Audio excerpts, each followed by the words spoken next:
I believe we are live on the Ask Jason Questions series every Monday at 2 p.m. You know, what we do is we answer questions. So you send a question right there, info@thriveal.com, and we're going to answer it. We have a question from Pete about processes. Thank you, Pete. But before we do that, we're pumped to say thank you, Bill.com, that they are a sponsor of the weekly Ask Jason Question series. And as is common with Bill.com, they've raised the bar on AP and AR innovation. Basically, they've turned their platform into an AI-enabled platform.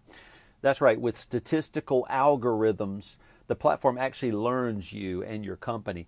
Of course, we've been using it for years in our firm. We're virtual, so we've been using it for years. So we can't serve clients or be a virtual firm without Bill.com. So thank you so much, Bill.com, for sponsoring the Ask Jason Question series.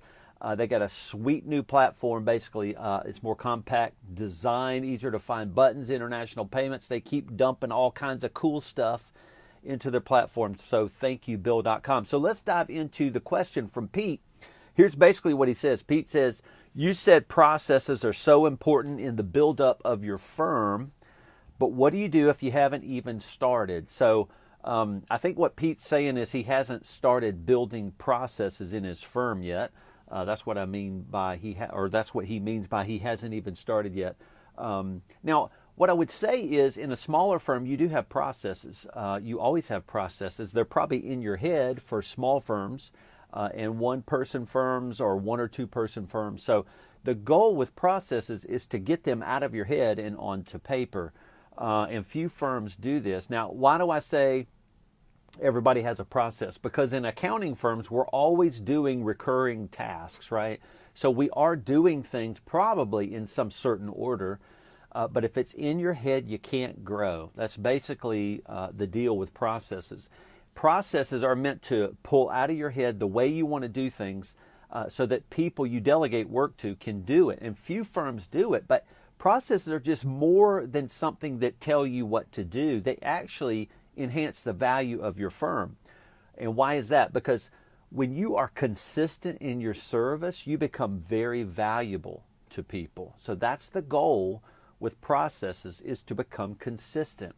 And when you do that, the way you will sell will change. You will sell your services differently when you become consistent, because you will tell the client, you will not believe how we're going to serve you, because you actually know, because people follow processes. So Pete says, but what do you do if you haven't even started? So what you can do is, probably if you're in a one-person firm, one or two people, you might want a handful, 5 to 6 to 7 really solid core processes, 5 to 7 core processes that are the big processes that you do all the time, and you want to define those. These are the big global processes. There might be some service-related ones, a tax process, an accounting process. There might be some internal ones, like how you run HR or marketing, and so you want about that many. Now, if you're in a bigger firm, you want to start like 12, 15 people, you want to start getting into 8 to 10 core processes. These are bigger because you're probably doing more.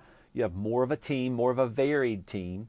And so you want to define what you're doing. Probably for about 12 to 15 size team members in your firm, you need about 8 to 10 core processes that define, here's how we consistently do stuff that produces constant value. So, all right, what if you don't know what those are? So one way to do it is to go big picture and brainstorm. Come up with about 30 ideas of all the things you do that could be processes. A hint, if you do this with another human, that is another person in your firm, that's going to make it even more valuable because they can pitch in on that brainstorming. So get your 30, just brainstorm. Don't take anything off the table. Brainstorm all the things that you do for clients or could do for clients. You may have 30 or 40 ideas, so nothing's wrong. Put it all on paper. And then work with another person or yourself and start chopping down the ones that are just so granular, you can still let people do those in their mind. If you're small, what you want to do is start defining the big picture steps, and you want to cull that list down to, if you're a smaller firm, 5 to 7. If you're a firm with 12 to 15 people, probably start getting into the 8 to 10 different larger processes is what you want to do. So cull that bigger list, that brainstorm list of all your services down to about 8 or 10. And once you do that, now you have your guide. And so probably it's going to take you 6 months to a year to define those 8 to 10 core processes, because you got to sit down with somebody and write down all the many steps that go into it. So Pete, I hope that helps. That's what we would do, and that's what we did do. And it took years to build all of our processes. And of course, we've assigned somebody to care for those processes. Processes are never done building, so you want to have somebody that cares for the process to keep it going, and the software that holds the process. You probably use the software, or you probably should. And so that's what we would do. So Pete, I hope that helps. That's a big picture view of processes and where to go to get started. So Bill.com, thank you for sponsoring the Ask Jason Question series. Remember, send your question to info@thriveal.com if you have a strategic question, and we'll be glad to answer it on the Ask Jason Question series. So thank you, everybody. Take care. We'll see you.